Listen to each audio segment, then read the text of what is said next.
యుద్ధం మీరు ప్రారంభిస్తే ఆ యుద్ధానికి ముగింపు నేనే పలుకుతాను అన్నాడు ఇరాన్ సుప్రీం లీడర్ ఖమేని.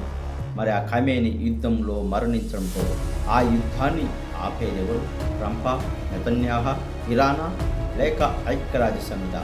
దీనికి ముగింపు ఎక్కడ? యుద్ధ సమీకరణాలు క్షణానికి మారిపోతున్నాయి. చైనా కూడా ఇరాన్కు మద్దతు పలుకుతూ అమెరికాకు, ఇజ్రాయెల్కు హెచ్చరికలు జారీ చేసింది. మీరు ఇంతటితో యుద్ధం ఆపండి అని. ఎవ్వరూ ఏమాత్రం తగ్గడం లేదు. ఇరాన్ ప్రతీకార దాడులతో రెచ్చిపోతున్నది.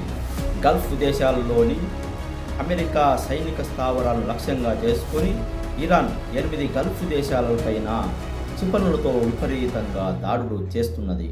దీనికి కొన్ని ముస్లిం దేశాలు సహకరిస్తున్నాయి. అమెరికా, ఇజ్రాయెల్కు జర్మనీ, ఫ్రాన్స్, బ్రిటన్ లాంటి దేశాలు ఇప్పటికే సహాయ సహకారాలు అందిస్తున్నాయి. ఇప్పటికే వందలాది మంది మరణించారు, వేలాది మంది గాయపడ్డారు, కొన్ని వందల కోట్ల ఆస్తి నష్టం సంభవించినది.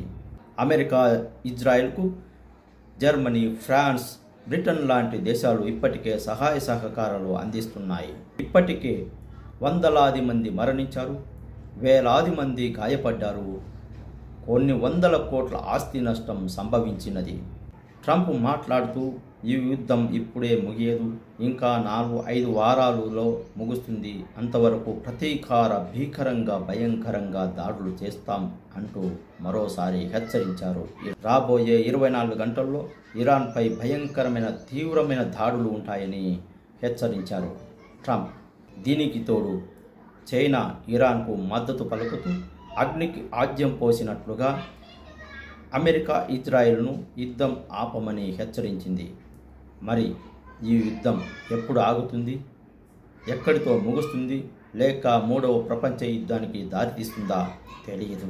ప్రధాని నరేంద్ర మోడీ ప్రపంచ దేశాలకు శాంతి పాటించాలని, చర్చల ద్వారానే ఏదైనా సాధ్యమవుతుందని సూచించారు. ఈ వీడియో ఇన్ఫర్మేషన్ మీకు నచ్చితే ఒక లైక్, ఒక సబ్స్క్రైబ్